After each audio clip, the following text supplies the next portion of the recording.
j'ai regardé Miranda obtenir son diplôme sur un écran Android fissuré, maculé de désinfectant et de regrets. Le flux en direct s'alternait toutes les quelques secondes, pixelisant sa silhouette comme si l'univers ne pouvait même pas m'offrir la dignité d'une vue impeccable. Elle était magnifique dans sa toge et sa casquette couleur lit de vin, ses boucles relevées comme toujours pour les moments importants. Ses talons scintillaient sous l'ourlet de sa robe, des chaussures neuves que je n'avais jamais vues auparavant. Peut-être les avait-elle achetées avec cette carte de crédit secrète dont j'avais découvert l'existence il y a seulement 2 semaines. Peut-être que Royce les avait achetées. Je ne sais pas.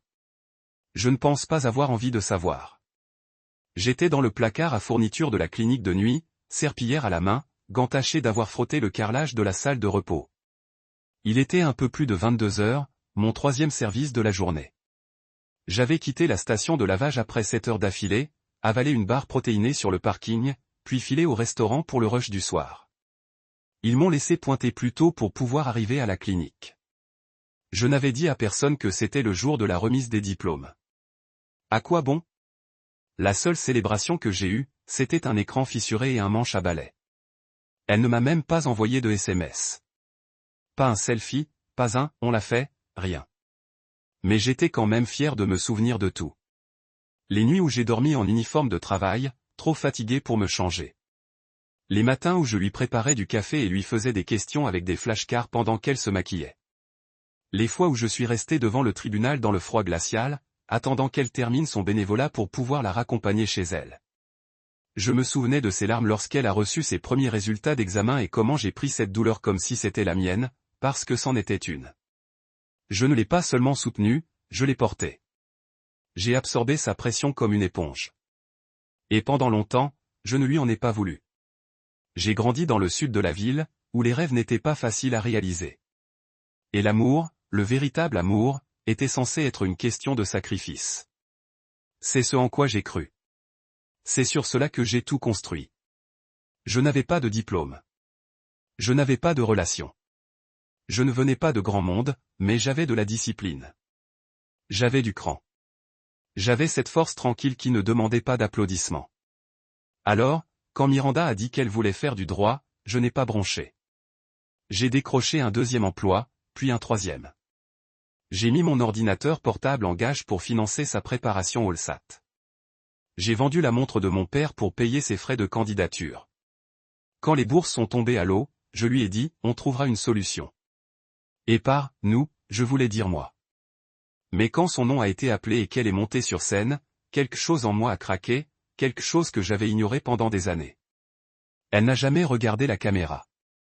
Elle n'a pas fait un signe de la main, n'a pas articulé de remerciement, ni même jeté un coup d'œil dans ma direction, comme si elle savait que je la regarderais depuis un placard à 12 mètres de l'autre côté de la ville. Je suis resté là, la serpillière à la main, comme un idiot, attendant un moment de reconnaissance qui n'est jamais venu. Et quand elle a balancé sa casquette en l'air avec le reste de sa classe, je l'ai senti maintenant. Aigu et cruel, comme des funérailles silencieuses pour la version de moi qui pensait qu'aimer signifiait être invisible. Ce soir-là, je suis rentré à pied. Les bus étaient en retard, et je n'avais plus l'énergie d'attendre. J'ai traversé les mêmes quartiers où je rêvais, passé devant les mêmes lampadaires cassés et les mêmes devantures de magasins condamnés. Je suis passé devant le coin où je l'avais demandé en mariage après sa licence, agenouillé sous la pluie avec une bague pour laquelle j'avais économisé 6 mois. Elle a pleuré ce jour-là. Elle m'a dit que je la rassurais, qu'elle voulait construire une vie avec quelqu'un comme moi. Je n'avais pas réalisé à ce moment-là que quelqu'un comme moi n'était qu'une phase. Je suis rentré vers minuit. Elle n'était pas là. Sa casquette et sa robe n'étaient pas accrochées à la porte du placard. Sa valise, notre valise, avait disparu. Pas de mots, pas de message vocal, juste le silence. Je me suis assise au bord du lit, en sueur et endolori, mon uniforme empestant l'eau de javel et les hamburgers. Je fixais l'endroit par terre où nous avions l'habitude de nous asseoir pour manger à emporter quand l'argent était serré. Là où elle m'avait un jour regardé et dit, même si on perd tout, je suis contente de t'avoir. Les mensonges vieillissent comme le lait. Et pourtant, je n'ai pas pleuré. Je n'ai pas crié. Je n'ai rien cassé. Dieu sait que la tentation palpitait dans mes doigts. Au lieu de cela, j'ai ouvert ma Dropbox et j'ai passé en revue ce que j'avais commencé à compiler 6 mois plus tôt, les reçus, les virements, les demandes de prêts que j'avais co-signées et que j'avais remboursées moi-même lorsque les remboursements avaient mystérieusement atterri sur mon score de crédit. Chaque détail était organisé, étiqueté et désaffranchi. Un plan légal de sacrifice. Je ne savais pas encore ce que j'allais en faire, mais quelque chose au fond de moi me disait que j'en aurais besoin. La dernière chose que j'ai faite ce soir-là a été de repasser la diffusion en direct une seule fois, juste pour vérifier que tout n'était pas dans ma tête. Qu'elle n'avait jamais regardé la caméra. Qu'elle n'avait même pas fait semblant de se souvenir de qui se tenait derrière elle pendant tout ce temps. C'est là que j'ai compris. Au moment où elle a jeté sa casquette en l'air, j'ai cessé de faire partie de ce rêve. Mon rôle était terminé. Le rideau était tombé. Je n'étais plus l'homme dont elle avait besoin, juste celui qui payait l'addition. Et quelque part, sous l'épuisement et la douleur, j'ai senti la première lueur de quelque chose que je ne m'étais pas autorisé à ressentir depuis des années. Ni de l'amertume, ni du chagrin, mais de la lucidité. Elle pensait que ma valeur dépendait de ce que je pouvais faire pour elle. Mais elle avait commis une erreur, pendant qu'elle était sous les feux des projecteurs, je ne faisais que commencer. C'était censé être un dîner de fête. C'est ainsi que Miranda l'avait appelé lorsqu'elle m'avait envoyé l'adresse par SMS plus tôt dans la semaine. Juste un petit dîner tranquille entre nous deux, ces mots. J'imaginais quelque chose de chaleureux, peut-être un endroit où nous étions déjà allés.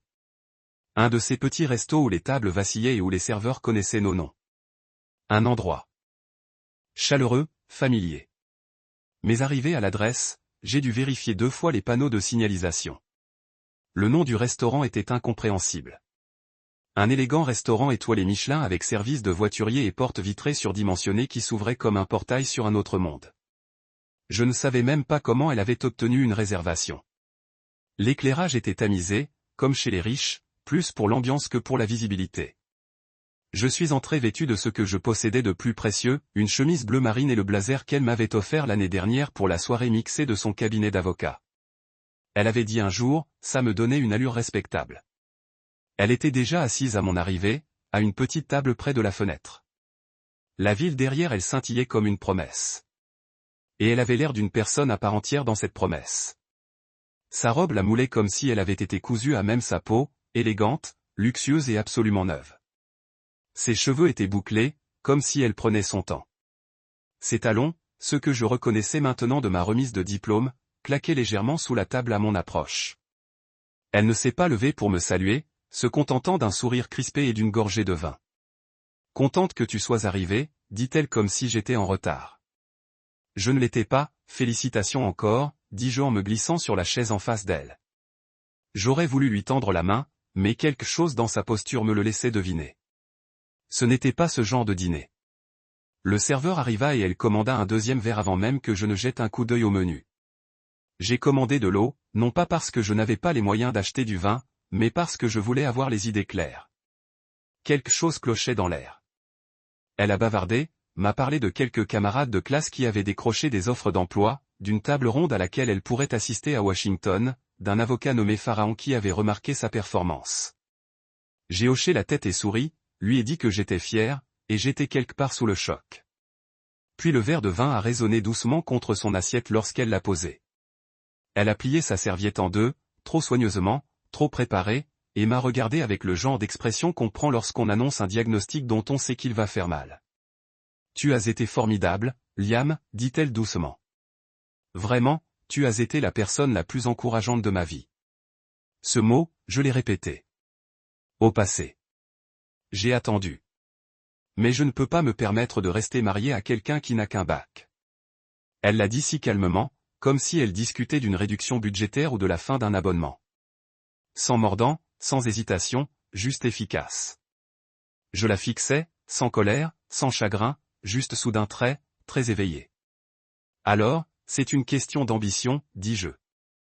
Ma voix était ferme, mais je sentais le poids de ces années me serrer les côtes. Une question d'ambition égale.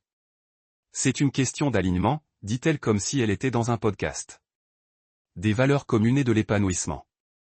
Nous sommes juste à des endroits différents maintenant. J'ai hoché la tête lentement. Des endroits différents. J'ai pensé au sol de la clinique que j'avais nettoyé lors de sa remise de diplôme. Au plateau que j'avais porté au restaurant, au fréon que j'avais inhalé au lave-auto. Des endroits différents. Tu n'as même pas l'air surpris, ajouta-t-elle. Une pointe d'agacement, maintenant, comme si je ne jouais pas mon rôle correctement. C'est alors que j'ai souri. Pas beaucoup, juste assez, parce que je l'avais déjà vu. 2 soirs plus tôt, j'avais emprunté sa tablette pour consulter les nouvelles et une confirmation de vol est apparue dans l'aperçu du courriel. Harris, première classe. Départ mardi. Les noms des passagers, Miranda Queen et Roy Stano. Je ne l'ai même pas ouverte. Je n'en avais pas besoin. Je l'avais entendu murmurer son nom lors d'un appel pendant lequel elle pensait que je dormais. J'avais vu comment elle avait commencé à verrouiller son téléphone.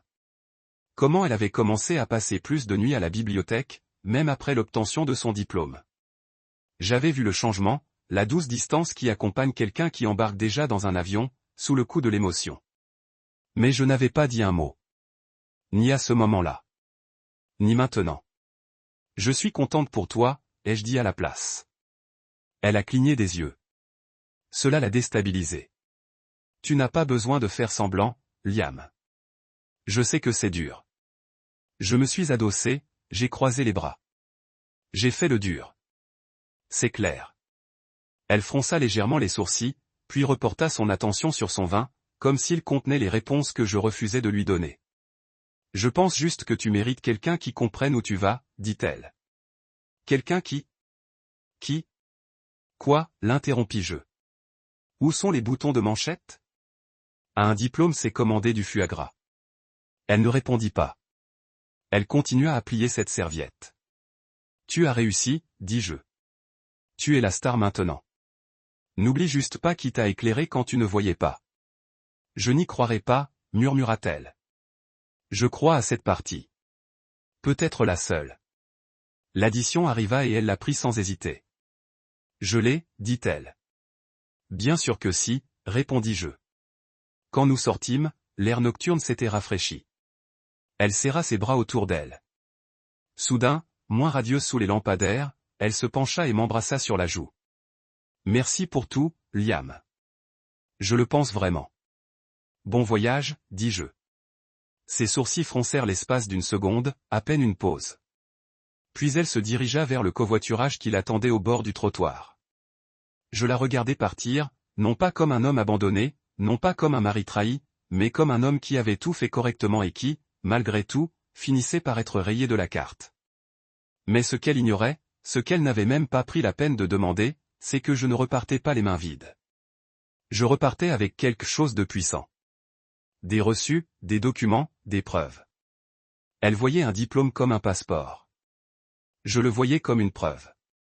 Et le tribunal de la vie, il n'était même pas encore ouvert. Le mardi matin arriva avec un ciel gris et un air calme. Le genre de temps qui donnait l'impression que la ville retenait son souffle. Debout près de la porte, clé en main, je regardais Miranda fermer la valise de créateur qu'elle avait empruntée à son amie Rel. Maintenant, elle était à elle. J'avais le sentiment que beaucoup de choses lui appartenaient désormais. Elle avait l'air posée, élégante, intouchable dans un manteau beige que je ne reconnaissais pas. C'est sans doute Royce qui a fait ça. Elle ne m'avait pas dit grand-chose ce matin-là, juste qu'elle avait besoin d'un chauffeur. Non, tu peux? Non. Ça te dérangerait? Juste par attente. Je n'ai pas discuté.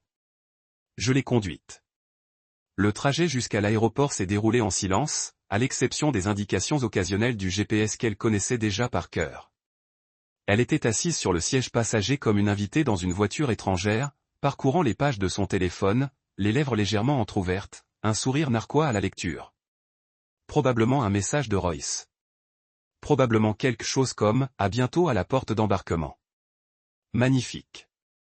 J'ai aperçu son reflet dans la vitre. Elle ne m'a pas regardé une seule fois, gardant simplement les yeux fixés devant elle comme si son passé était relégué au second plan et qu'elle n'en avait plus besoin. Au terminal, je me suis garé le long du trottoir, j'ai garé la voiture et je suis sorti pour la récupérer. Elle n'a pas attendu. Elle ouvrait déjà sa portière, déjà en mouvement, comme si elle l'avait déjà fait, comme si je n'étais qu'une dernière étape d'une liste de contrôle. Et puis je l'ai vu, Roy Stano, grand, suffisant, sûr de lui, avec cette assurance naturelle et luxueuse. Son manteau semblait sur mesure, et son sourire avait cette aisance qu'on n'arbore que lorsqu'on n'a jamais eu à passer la serpillière à minuit. Il se tenait près des portes vitrées, tenant le deuxième manteau de Miranda, le rouge à boutons dorés qu'elle n'avait pas porté devant moi. Sa posture en disait long. Il n'était pas là pour la rencontrer. Il était là pour la réclamer. Elle s'est dirigée droit vers lui. Sans hésitation, sans un regard en arrière. Bon voyage, ai-je dit. Ma voix était même contrôlée. Miranda marqua une légère pause et se retourna. Son visage s'adoucit. Merci pour tout, Liam. Je le pense vraiment. Elle m'embrassa sur la jouée, l'espace d'une seconde, je faillis presque le sentir. Mais j'avais l'impression que la femme de quelqu'un d'autre passait à côté de moi. La vie de quelqu'un d'autre. J'ai hoché la tête. J'ai même souri. Puis je suis remonté dans la voiture et je l'ai regardée franchir ses portes vitrées coulissantes comme si elle entrait dans un nouveau monde. Royce lui toucha le bas du dos tandis qu'il disparaissait au-delà du poste de contrôle. Je démarrai lentement, laissant le silence s'installer, laissant la vérité s'enraciner en moi. Elle était partie. Et c'était bien ainsi, car ce qu'elle ignorait, ce qu'aucun d'eux ne savait, c'est que tout ce que j'avais fait pour elle avait été documenté. Non pas par rancune, même au début, mais parce que je savais au fond de moi qu'on oublie les sacrifices quand ils ne sont plus pratiques. Alors, je me suis assuré de ne pas être oublié. Le dossier Dropbox s'appelait « College Queen ». Chaque remboursement de prêt, chaque virement, chaque facture de frais de scolarité, la compte logement, la commande de manuels scolaires, le forfait repas, et même le week-end que j'avais emprunté sur le titre de propriété de ma voiture pour couvrir ses frais de retard. Il y avait une copie numérisée, horodatée, organisée, légale. J'avais commencé à les collectionner en CP, à l'époque où nous étions fauchés et pleins d'espoir, et que nous pensions construire quelque chose ensemble. Je les avais conservés, pensant qu'un jour nous en ririons, peut-être montrerions à nos enfants tous nos sacrifices. Mais ce dossier était devenu autre chose. C'était maintenant l'histoire de la façon dont j'avais bâti l'empire de quelqu'un et m'étais fait expulser avant l'inauguration. Je l'ai envoyé cet après-midi-là. Non pas à Miranda, ni à Royce, mais à Camille Soto, associée directrice de House Straw & Knox, le cabinet que Miranda devait rejoindre dans 2 semaines seulement. Camille avait envoyé un email de félicitations à Miranda après la publication des résultats du barreau. Miranda avait laissé l'onglet ouvert sur sa tablette le soir où elle s'était endormie sur le canapé. Je me souviens du nom. J'ai trouvé la biographie du cabinet de Camille en ligne, trouvé ses coordonnées, envoyé un message poli et professionnel expliquant que j'avais des questions sur le parrainage financier, la déontologie juridique et les implications potentielles d'un conflit d'intérêts pour un nouvel associé qui avait obtenu un financement privé pour ses études auprès de son conjoint. Alors que je préparais secrètement mon divorce, j'ai joint une copie du dossier, chaque reçu, chaque document de prêt. Je n'ai pas formulé le tout avec colère. Je l'ai formulé avec clarté, fait, échéancier, intention. En 10 minutes, j'ai reçu un accusé de lecture. 20 de plus. Et elle a répondu, merci, Monsieur Queen. Pourrions-nous nous appeler plus tard cette semaine? J'ai immédiatement répondu, absolument. Et d'un coup, le récit a changé, car les gens comme Royce voient la vie en termes d'amélioration. Ils ne regardent pas derrière eux. Et les gens comme Miranda, une fois qu'ils ont atteint un certain niveau, oublient le visage de ceux qui tenaient l'échelle. Mais je ne voulais pas de vengeance. Pas exactement. Je voulais autre chose. Une reconnaissance. Un disque. Une voix dans la salle qui s'était tue dès qu'elle avait franchi le bar. Ce soir-là, je suis retourné travailler au restaurant. J'ai noué mon tablier, essuyé les comptoirs et pris mon service comme si c'était n'importe quel mardi. Mais ce n'était pas parce que je savais maintenant quelque chose qu'ils ignoraient. Pendant qu'elle trinquait au champagne à 9000 mètres d'altitude, son passé venait d'arriver, soigneusement emballé, dans la boîte mail d'un associé directeur. Et mon histoire. Ça commençait à devenir intéressant. 3 jours après son départ pour Paris, j'ai reçu l'appel alors que je remplaçais un tuyau d'évier cassé au fond du restaurant. J'avais les mains trempées, la clé à molette luisante d'eau chaude et de savon lorsque mon téléphone a vibré dans ma poche arrière. J'ai failli le laisser tomber sur la messagerie. C'était un indicatif régional inconnu de New York. Probablement du spam, me suis-je dit. Mais quelque chose en moi m'a dit de décrocher. Monsieur Queen, a demandé une voix de femme. Claire, assurée, professionnelle. Oui, c'est Liam. C'est Camille Soto, associée directrice de la maison Straw & Knox. Je me suis redressé lentement, le cœur battant la chamade. J'ai jeté un coup d'œil autour de moi, m'attendant presque à ce que quelqu'un surgisse pour me dire que c'était une farce, mais la voix dans mon oreille était tout à fait professionnelle, toute précise. Elle n'a pas perdu de temps. J'aimerais discuter des documents que vous avez envoyés concernant Miranda Queen. Avez-vous quelques minutes? J'ai posé la clé à molette sur le bord de l'évier, je me suis essuyé les mains sur mon tablier et je suis sorti dans le couloir, cherchant un endroit calme. La friteuse siffla en arrière-plan. Des rires fusèrent. Du fond de la salle. Mais à cet instant, tout le reste s'estompa. J'en ai plus d'un, dis-je. J'attendais cet appel avec impatience. Il y eut un silence, non gêné, mais mesuré. Monsieur Queen, merci pour les détails de votre documentation. C'est exhaustif et franchement inquiétant. Nous prenons les conflits d'intérêts potentiels très au sérieux, en particulier avec les nouveaux associés dont les antécédents exigent une transparence totale. Elle était prudente dans ses propos, comme toujours chez les avocats, mais j'ai perçu le changement de ton, cette pointe de discrétion qui signifiait que quelque chose se tramait déjà en coulisses. Vous avez mentionné avoir pris en charge l'intégralité de ses frais de scolarité. Oui, j'ai bien dit chaque dollar, de la préparation au LSAT à son inscription au barreau. Tout y est. Elle a postulé à des bourses, mais elles ont été refusées. J'ai pris du travail supplémentaire pour compenser. Nous avons été mariés pendant toute sa carrière universitaire et elle n'a rien révélé de tout cela lors de son intégration. Camille a posé la question. Pas à ma connaissance. Elle prévoyait déjà de me quitter des mois avant l'obtention de son diplôme. Elle ne voulait tout simplement pas interférer avec sa carrière. Un autre silence. Plus pesant, celui-ci. Seriez-vous prêt à fournir une déclaration sous serment confirmant votre soutien financier, demanda Camille. J'en ai déjà rédigé une, dis-je. Signée et datée. Je peux vous l'envoyer par courriel immédiatement. Elle expira légèrement. Je vous en prie. Nous transmettrons également cela à notre comité d'éthique.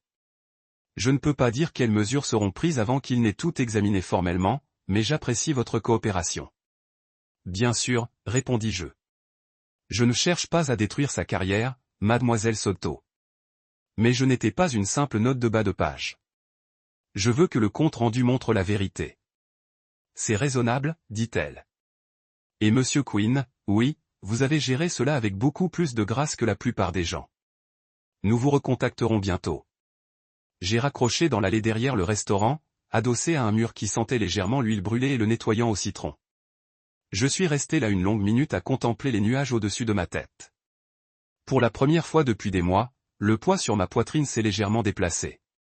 Plus tard dans la soirée, alors que j'essuyais les cabines, j'ai reçu une notification sur mon téléphone. Miranda avait publié une photo de Paris, le Louvre. Elle se tenait devant l'emblématique pyramide de verre, tenant la main de Royce, une coupe de champagne dans l'autre. Sa légende, améliorez votre cercle. Améliorez votre vie. Mon pouce a survolé l'écran. J'ai aimé la publication. Je n'ai pas commenté.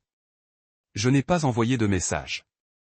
J'ai juste laissé le petit cœur flotter là, comme un timbre. Qu'elle le voit. Qu'elle s'interroge. Le lendemain matin, j'ai envoyé la déclaration sous serment à Camille par email. J'ai également joint une copie de notre certificat de mariage. J'ai même inclus des captures d'écran des SMS que Miranda m'avait envoyés pendant son premier semestre. Des messages comme « Je n'aurais pas pu faire ça sans toi » et « Merci d'être tout pour moi ». Ils n'étaient pas amers. C'étaient des preuves. Je ne cherchais pas à ruiner sa vie. Je voulais juste m'assurer que personne ne tente de m'effacer de l'histoire que j'avais contribué à construire. Ce soir-là, assis sur les marches de derrière de mon appartement à manger des restes de plats à emporter, j'ai repensé aux années passées à façonner ma vie autour de la sienne. Tous ces petits sacrifices devenus si routiniers que je ne les remarquais plus.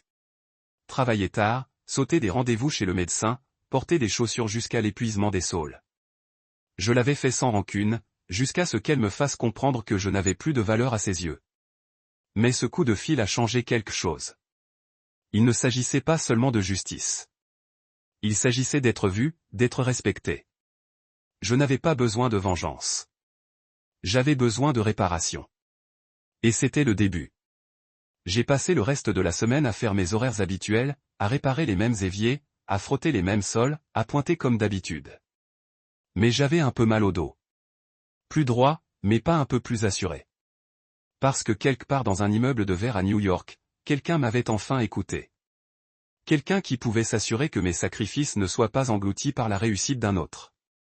2 jours plus tard, j'ai reçu un SMS de Miranda. Avez-vous parlé à mon entreprise? Je l'ai regardé un moment. Les laisser reposer. Puis j'ai répondu. Je réponds aux questions. J'ai dit la vérité. Elle a répondu presque instantanément. Vous m'avez ruiné. J'ai lu les mots non pas avec colère ou culpabilité, mais avec clarté. Alors j'ai tapé, non, vous avez fait ça quand vous avez oublié qui payait vos frais de scolarité. Elle n'a pas répondu. Je ne m'attendais pas à ce qu'elle le fasse, mais au fond de moi, je savais ce qui allait arriver. Miranda avait passé des années à grimper à une échelle que j'avais construite.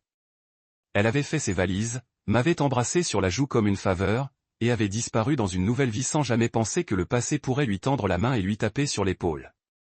Eh bien, c'était le cas. Et maintenant, l'histoire n'était plus seulement la sienne. C'était aussi la mienne. Et je venais de trouver ma voie. L'appel est arrivé juste à temps. Avant le lever du soleil. J'étais sur le chantier en train de vérifier les bordereaux de livraison, gilet de haute visibilité zippé jusqu'au menton et bottes à embout d'acier trempées par la pluie de la nuit dernière. Mon téléphone a vibré dans ma poche de poitrine. J'ai vu le nom de Miranda clignoter à l'écran. Étrange. Nous ne nous étions pas parlé depuis l'échange de SMS après son message à Paris. J'ai fixé l'écran une seconde de plus que je n'aurais dû. Mon pouce a plané, puis j'ai appuyé sur « Accepter ». Bonjour, Liam. Sa voix était sèche, hachée, effilée. Que se passe-t-il? Tu sais exactement ce qui se passe, a-t-elle sifflé. Je n'ai rien dit. J'ai juste écouté sa panique crépiter à travers la ligne. Ils ont retiré mon offre de stage. Elle a dit, la voix monte. Comment les hommes de paille s'en vont? Comme ça. Ils ont dit qu'il y avait des problèmes d'éthique. Sais-tu ce que ça signifie dans ce secteur? As-tu la moindre idée de ce que tu as fait? J'ai levé les yeux vers les nuages gris qui s'amoncelaient sur le site. Je n'ai rien fait d'autre que dire la vérité. Tu leur as tout envoyé, a-t-elle rétorqué. Chaque reçu, chaque email, chaque SMS comme des œufs amers. Tu as détruit ma réputation avant même qu'elle ne commence. Je me suis appuyé contre une colonne de béton. Le froid me pénétrant le dos, m'observant.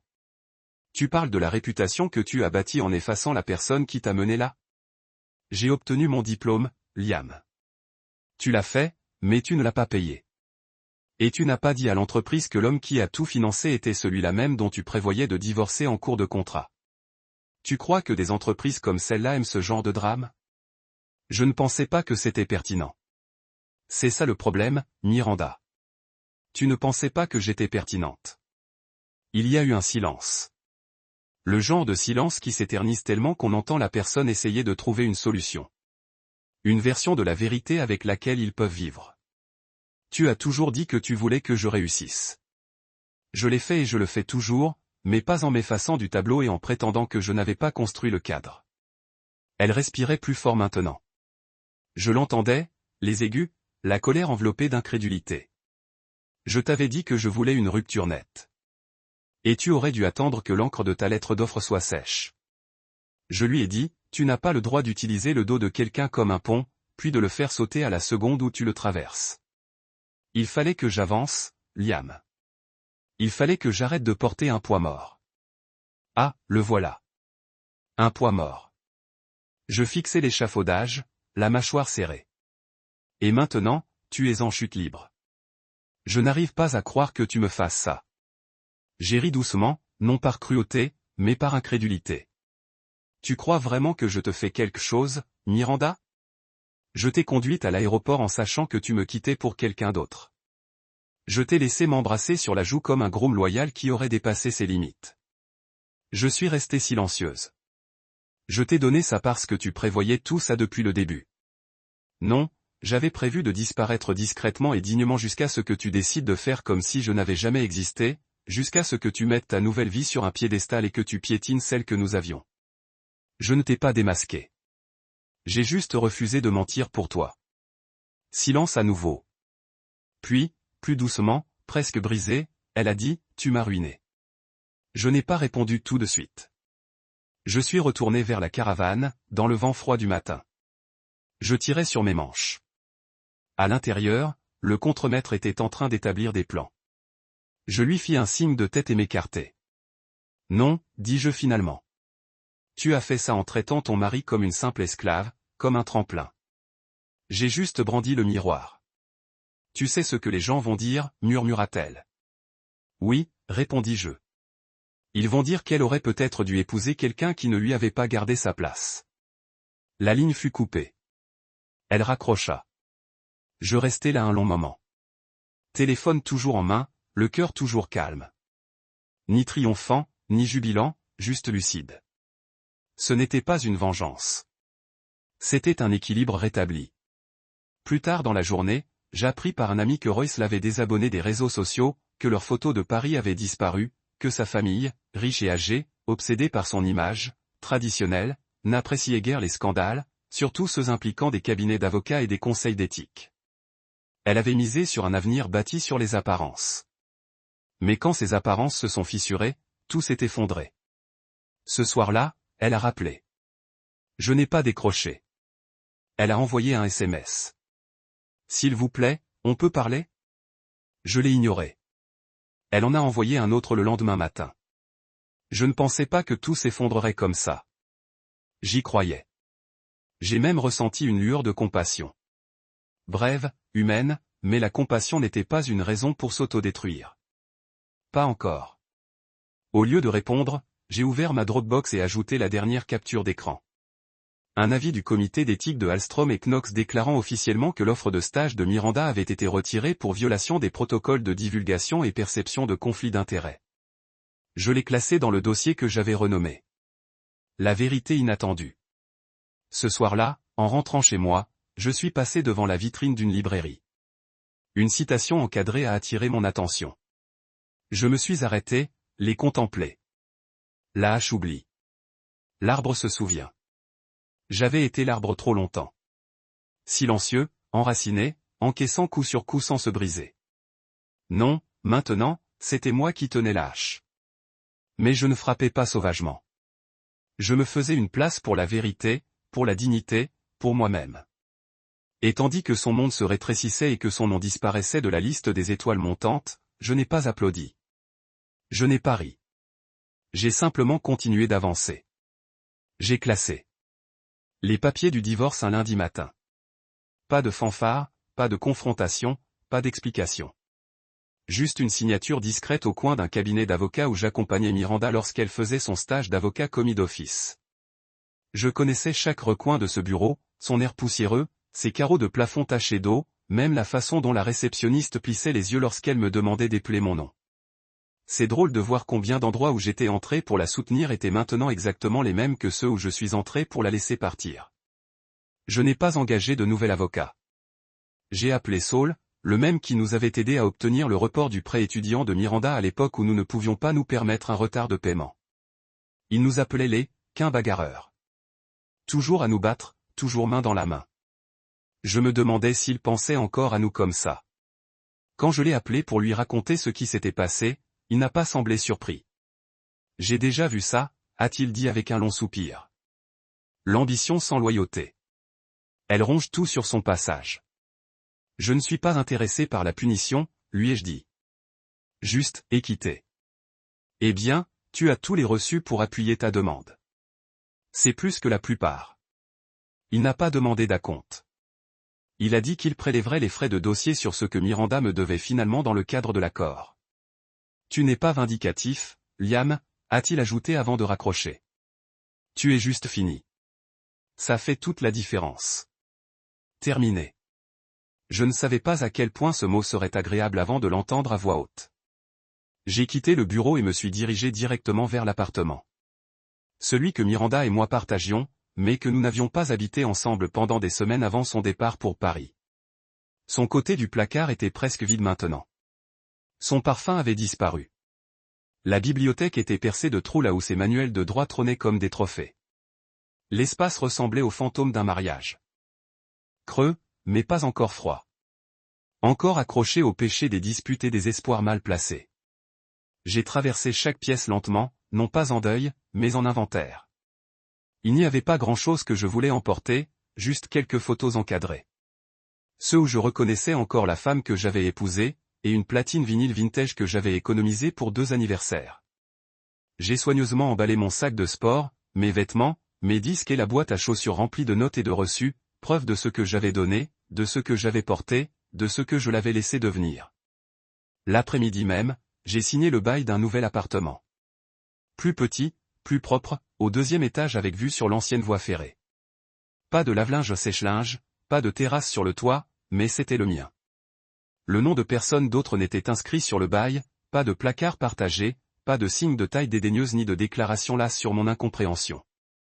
J'ai emménagé ce soir-là avec l'aide de Victor, mon contremaître sur le chantier, et ce qui se rapprochait le plus d'un mentor pour moi. Cet endroit a du caractère, a-t-il dit en me tapant dans le dos tandis que nous montions le dernier carton à l'étage. Du caractère et des tuyaux qui grincent, ai-je murmuré. Il a ri. On dirait bien moi. Une fois installé, Victor a débouché 2 bouteilles de bière bon marché et les a tendues. Moi, un. Tu sais, dit-il, peu d'hommes s'en sortent sans perdre la tête après une telle expérience. J'ai failli le faire, ai-je admis. Il m'a observé un instant, puis a hoché la tête. Mais toi, tu ne l'as pas fait. Et ça veut dire quelque chose. J'ai regardé autour de moi dans mon nouvel appartement, encore vide, mais rempli de possibilités. Plus de cellules de détention pour les rêves de quelqu'un d'autre. Juste de l'espace dans un espace, calme et simple. Les jours suivants, le monde a continué à tourner. Les gens commandaient encore des plats à emporter. Mon service continuait d'aller et venir. Le soleil se levait encore et le nom de Miranda, autrefois une étoile montante de notre petite communauté, commençait à disparaître des conversations. Saul m'a dit que ses parents l'avaient appelé. Furieux du divorce et des réclamations financières que j'avais déposées. Il disait que tu l'humiliais, m'a-t-il dit. Elle s'est humiliée, ai-je dit catégoriquement. Exactement, a-t-il répondu. Ils ont proposé un arrangement rapide, en catimini. Ils ont essayé de me rembourser avec une somme forfaitaire qui ne touchait même pas ce que j'avais investi dans ces études. J'ai refusé. On n'était pas en train de négocier. Plus besoin de faire une requête. C'était mathématique, froid et simple. Dans la requête en divorce, j'avais listé tous les frais de scolarité, tous les frais différés, toutes les dépenses couvertes par mes revenus. Je les avais présentés non pas comme des cadeaux, mais comme des investissements conjugaux. Ce langage comptait. Il donnait du poids à la vérité. Saul s'était assuré que ça colle. Elle va hurler en lisant ça, dit-il avec un sourire narquois. Lettre, ai-je répondu. Ce vendredi-là, je me tenais devant mon nouvel immeuble, regardant les lumières de la ville scintiller dans le crépuscule. Mon téléphone a vibré de nouveau. Miranda, je n'ai pas répondu. Je n'en avais pas besoin. Au lieu de cela, j'ai ouvert l'enveloppe reçue de Saul plus tôt dans la journée. À l'intérieur se trouvait l'avis officiel de dépôt. La requête en divorce était timbrée et enregistrée. Une rupture nette, un nouveau départ. Ce soir-là, j'ai déballé la boîte à chaussures. J'ai sorti le premier reçu de frais de scolarité, le plus petit, quelques centaines seulement. Je l'avais payé en espèces après une double journée de travail, les doigts encore irrités par le nettoyage de la graisse de friteuse. J'avais souri en le lui tendant. Au bureau du campus. Je croyais payer pour notre avenir à tous les deux. Non, ce n'était qu'une relique, un souvenir. Je l'ai épinglé au tableau en liège au-dessus de mon bureau, non pas par vengeance, mais comme preuve que j'avais tout donné.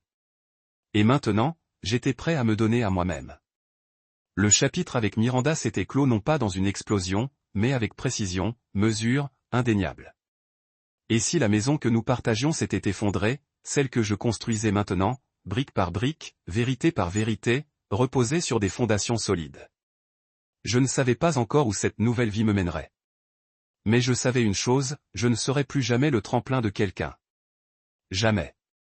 13 jours exactement après avoir déposé les papiers du divorce, elle est revenue. Pas d'annonce grandiose, pas d'appel en vue, juste une tentative de FaceTime ratée en plein milieu de mon service, suivie d'un court et étrange SMS. Arrivé en avance. On peut parler ? Je n'ai pas répondu. J'étais en pause, assis sur une marche en béton derrière le chantier, un sandwich dans une main et des plans dans l'autre. Le ciel avait tourné. Un gris délavé à nouveau, le genre qui donnait l'impression à la ville de retenir son souffle. Je fixai son message jusqu'à ce que l'écran s'éteigne. Puis je remis mon téléphone dans ma poche et repris une bouchée de mon sandwich. Elle n'avait rien dit en partant. Pas d'excuses, pas de remerciements, si ce n'est un bisou poli sur la joue au terminal.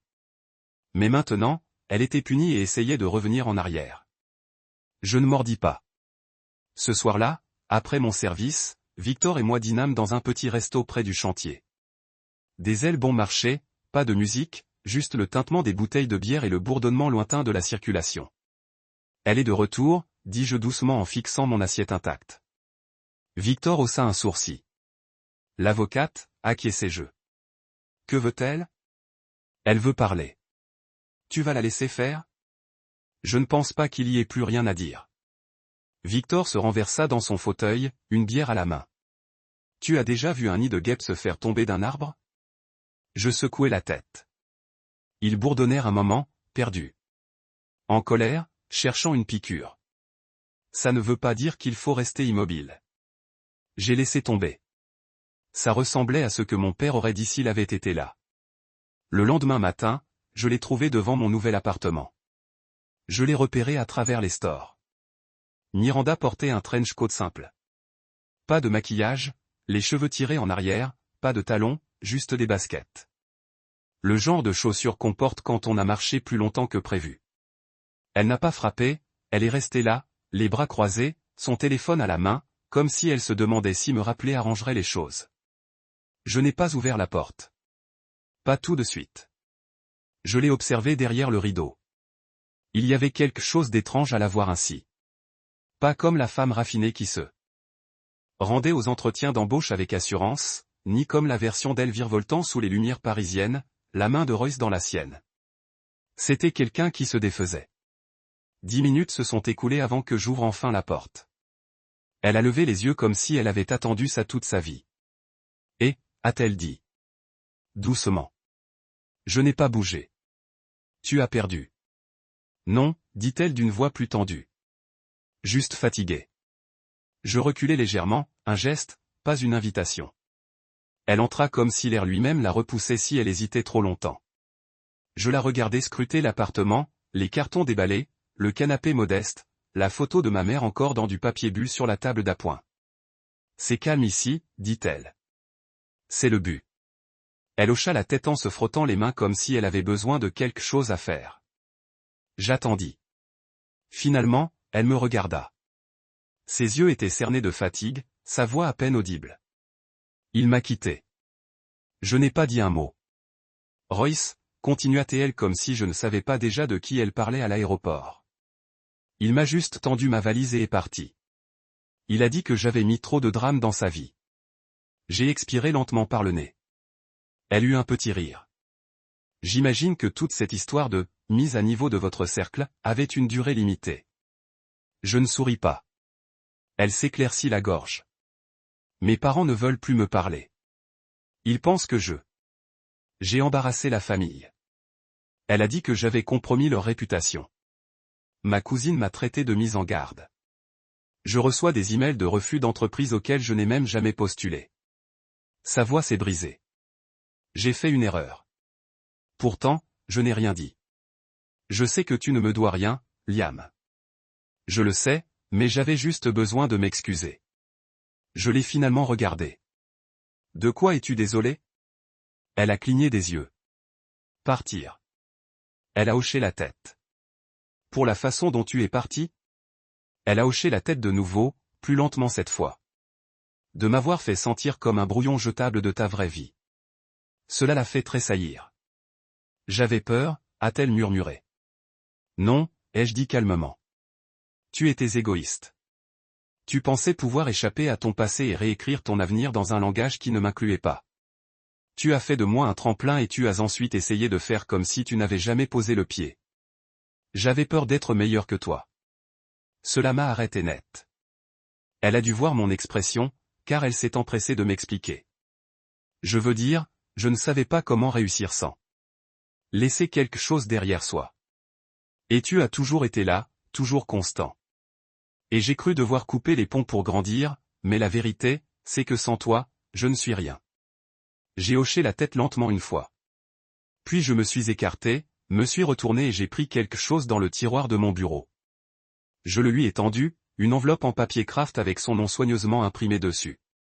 À l'intérieur se trouvaient des photocopies de toutes les factures de scolarité que j'avais payées, codées par couleur, détaillées.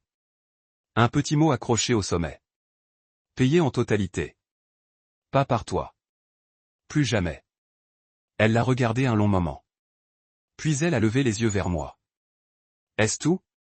Tout est à toi. Toutes les preuves. Tout le poids que tu as laissé derrière toi. Tu n'as pas à le porter, mais tu ne peux pas l'oublier non plus. Des larmes lui sont montées aux yeux. Me détestes-tu? J'ai secoué la tête. Non. Te haïr signifierait que je te donne encore du pouvoir. Je suis fini. Elle a regardé autour d'elle une dernière fois. Peut-être à la recherche d'une part d'elle-même qui lui appartenait encore. Mais il n'y avait plus rien ici pour elle. Pas une photo, pas un souvenir, juste de l'espace et de la paix. Elle n'a pas essayé de me serrer dans ses bras. Je crois qu'elle savait qu'il n'y avait rien de mieux à faire. Elle s'est dirigée vers la porte, s'est arrêtée et a murmuré « Au revoir, Liam ». J'ai hoché la tête. Prends soin de toi, Miranda. Et c'était tout. Elle est partie en silence. Pas de dernier regard par-dessus son épaule. Pas de dernier geste désespéré, juste le silence. C'était la dernière fois que je la voyais, mais ce n'était pas la dernière fois que je voyais son ombre. Parce qu'après quelqu'un comme Miranda, la paix semble étrange au début, mais ensuite elle commence à éclore. Comme les matins sont calmes. Et le goût de votre nom quand vous le prononcez à voix haute sans excuse. Et savoir que vous avez tout donné et rien perdu de ce qui vous appartenait vraiment. Et quand la porte s'est refermée derrière elle, j'ai eu l'impression qu'un chapitre entier de ma vie prenait son dernier souffle. Et je l'ai laissé partir. Je n'ai pas fêté. Pas de toast théâtral ni de publication Instagram avec une légende suffisante sur un nouveau départ. Je n'avais pas besoin de la validation du monde. J'avais passé trop de temps invisible aux côtés de quelqu'un. Qui avait besoin des projecteurs comme de l'oxygène? Non, ma vengeance ne m'est pas venue dans des bouteilles de champagne ou des sièges au premier rang. Elle m'est venue dans le silence de la détermination, dans la sueur, l'acier, le ciment. J'ai commencé les cours du soir une semaine après le départ de Miranda de mon appartement. Génie civil, 3 soirs par semaine, collège communautaire de 18h à 21h pour l'instant.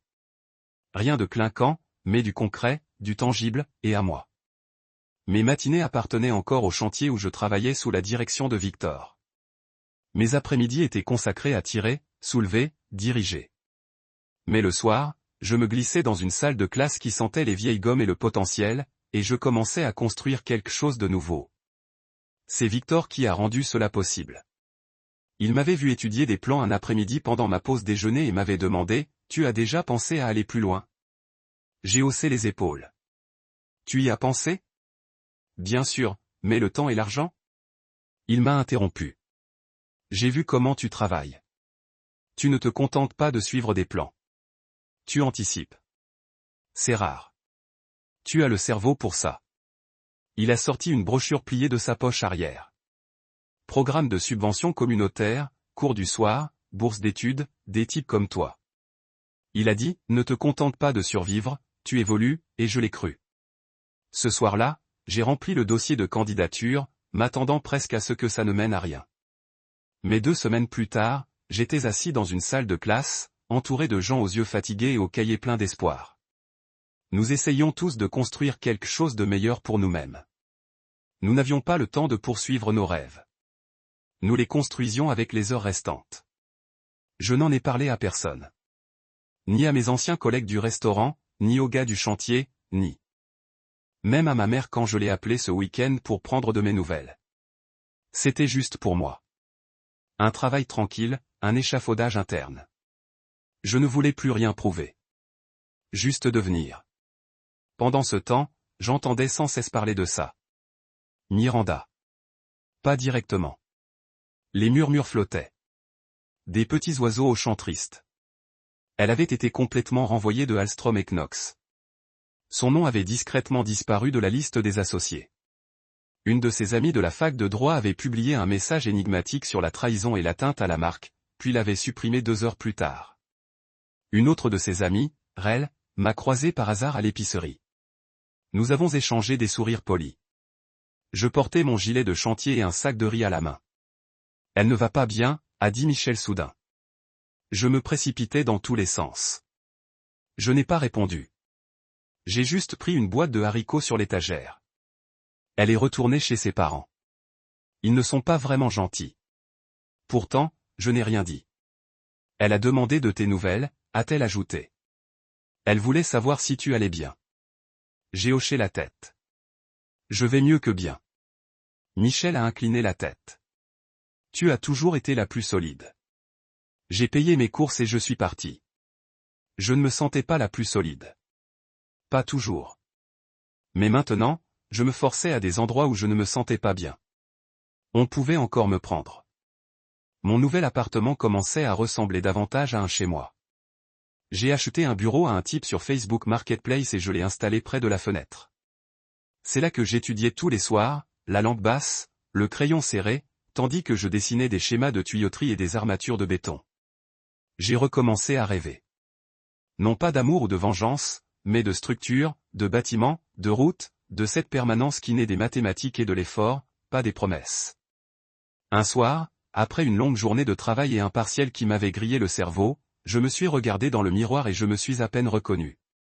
Mon visage était plus fin, mes yeux plus clairs.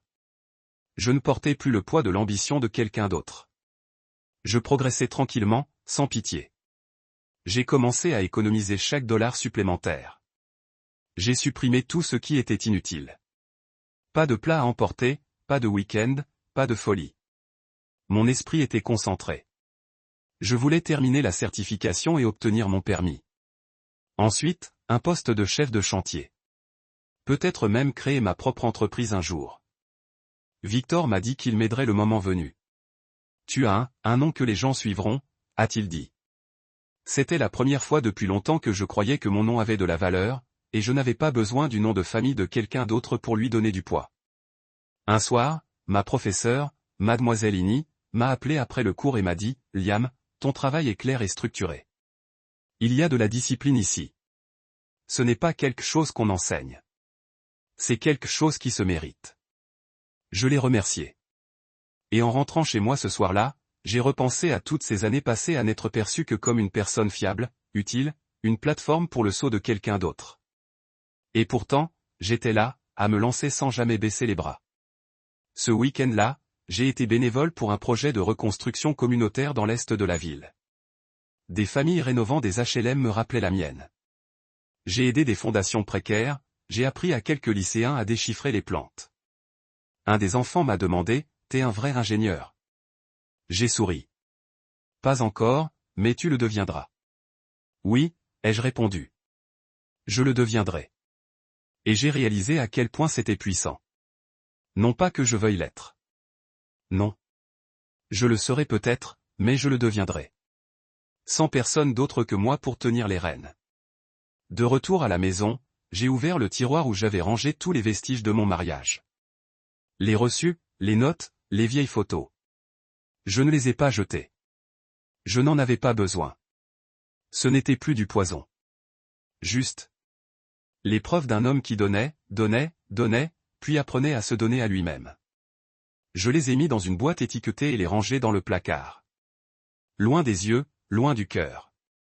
Miranda ne m'avait pas recontacté. Pas de mais, pas d'appel, juste le silence. Peut-être avait-elle enfin compris que tous les ponts ne brûlent pas avec fracas. Certains tombent comme des champignons jusqu'à ce qu'on essaie de revenir et qu'on n'y trouve que du brouillard. Et moi, j'étais déjà sur une nouvelle route. Plan en main, chapeau en forme de cœur sur la tête, cœur léger. Pour la première fois depuis des années, je n'avais pas peur de la suite.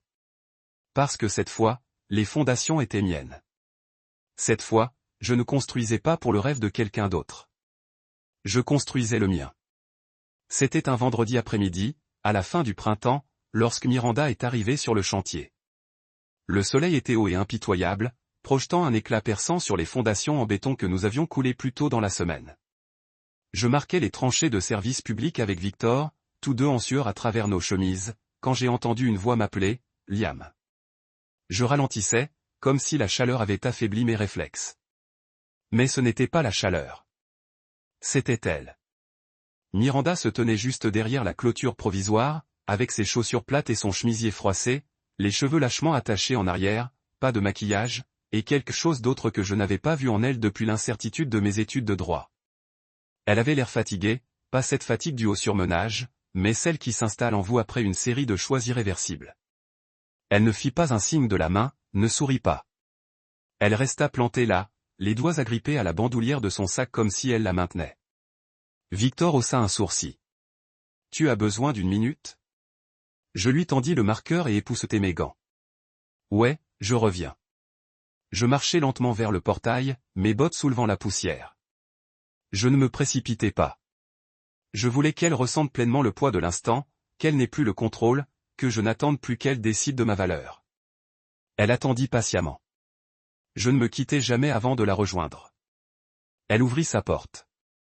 Elle avait la bouche ouverte comme si elle avait un discours prêt, puis elle la referma. « Que fais-tu ici ?» demandai-je d'un ton neutre. Ni colère, ni chaleur. J'avais besoin de te voir. Tu aurais pu appeler. Tu n'as pas répondu. Exactement. Elle expira et baissa les yeux vers le sol, gênée. On peut parler ? Je regardai de nouveau vers le chantier. Mon équipe travaillait toujours. Victor faisait signe à la pelleteuse de bouger. On construisait quelque chose de concret, quelque chose de lourd, quelque chose qui ne disparaissait pas quand on tournait le dos. On parle, dis-je. Enfin, en privé. Je ne te parle plus en privé. Ça fit mouche. Elle tressaillit, puis réessaya. S'il te plaît. Je lui indiquai un coin ombragé sous un arbre en bordure du terrain. Elle me suivit, ses chaussures plates crissant sur le gravier. Nous restâmes à distance, moi les bras croisés, elle se déplaçant comme si elle ne savait pas si elle voulait rester ou fuir. J'ai été stupide, dit-elle finalement d'une voix fine et fragile. J'ai fait la plus grosse erreur de ma vie. Je n'ai pas répondu. J'avais peur, a-t-elle poursuivi. Peur qu'en restant avec toi, je n'aurais jamais l'impression d'avoir réussi. Comme si j'étais attaché à la version de moi-même qui devait cumuler 2 emplois et mendier des bourses. Et maintenant, ai-je demandé. Elle a haussé les épaules, un rire cassant s'échappant de ses lèvres. Maintenant, je suis sans emploi, je suis de retour chez mes parents, et Royce est un souvenir qui ne me met même pas en colère parce que je l'ai choisi. Je suis entré dans cette situation. Oui, ai-je dit doucement. Vraiment ? Elle m'a regardé longuement, cherchant quelque chose. Peut-être une lueur du Liam d'antan. Celui qui lui préparait son café à 5 heures du matin. Qui lui tenait la main devant les salles d'examen. Qui mémorisait le nom de ses professeurs juste pour la faire sourire. Liam, je n'ai pas d'excuses, juste des regrets. Tu as été la meilleure partie de ma vie. Et j'étais trop fier pour le voir. Trop impatiente de devenir quelqu'un de plus grand. Et je me suis convaincu qu'il fallait que je te quitte pour ça. Je suis restée silencieuse. Laisse-la se défaire. Mais la vérité, dit-elle d'une voix tremblante, c'est que sans toi, je ne suis rien. C'est alors que j'ai hoché la tête. Ni amèrement, ni triomphalement, juste avec compréhension. Tu l'as dit toi-même, ai-je répondu. Tu ne pouvais pas te permettre de rester marié à quelqu'un comme moi. Ses yeux brillaient. Je ne le pensais pas. Si, ai-je interrompu. Et ce n'est pas grave. C'est même bien parce que ça m'a montré tout ce que j'avais besoin de savoir. Elle s'est rapprochée. On pourrait tout recommencer ? Même juste en tant qu'ami ? Non, ai-je dit calmement. Pourquoi pas ? J'ai fait un geste vers le site derrière moi. Parce que je construis quelque chose qui n'a pas de place pour ce que nous étions, et certainement pas pour ce que tu as essayé de faire de moi. Sa lèvre tremblait. Alors voilà. Voilà. Elle déglutit difficilement, puis hocha la tête. Tu as changé. J'ai grandi. Je ne sais pas si je cesserai un jour de regretter ça, murmura-t-elle. Ce n'est plus mon fardeau. Elle fixa de nouveau le sol, comme si la terre pouvait lui offrir une issue, mais il n'y en avait pas. Pas cette fois. Pas pour moi. Je lui laissai un instant. Laissai le silence faire son œuvre. Puis je me retournai pour partir. Elle ne me suivit pas. Elle ne m'appela pas. Je retournai vers l'équipe, vers l'échafaudage, dans le bruit et la sueur. En m'approchant, Victor me tendit une bouteille d'eau fraîche sans un mot. Je l'ouvris, bus une longue gorgée et me remis au travail. Plus tard dans la soirée, lorsque le chantier se vida et que le soleil commença à décliner, je m'assis sur le capot de ma voiture et regardai la structure s'élever lentement des fondations. Chaque boulon, chaque poutre, chaque ligne du plan avait désormais une signification nouvelle. Il ne faisait pas seulement partie d'un travail. Il symbolisait la vie que je me réappropriais. Une vie que je me forgeais. C'est la dernière fois que je vis Miranda. Elle s'estompa comme une ombre au coucher du soleil. Autrefois menaçante, aujourd'hui à peine visible. Et en son absence, j'ai trouvé quelque chose qui me manquait depuis toujours, la plénitude. Malgré la douleur. C'est pour cela qu'un diplôme reçu par la poste a quelque chose de définitif. Il n'est accompagné ni d'une fanfare ni d'applaudissements, juste d'une simple enveloppe, de votre nom soigneusement écrit en lettres capitales, et d'un moment de silence où vous réalisez que vous avez franchi une ligne que vous pensiez réservée aux autres.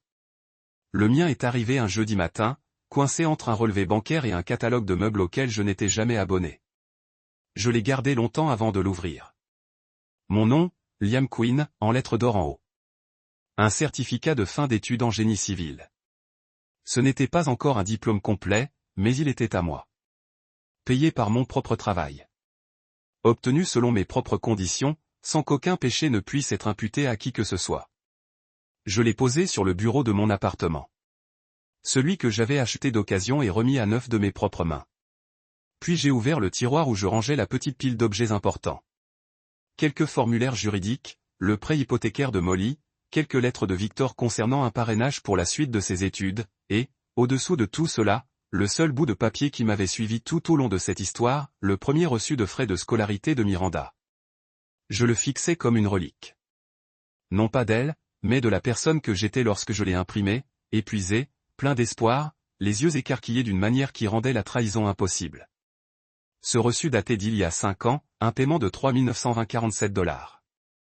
Je me souviens du moment exact où je l'ai fait, assis dans une salle de pause, sentant encore l'huile de friture, mon pouce sur le bouton de confirmation du virement.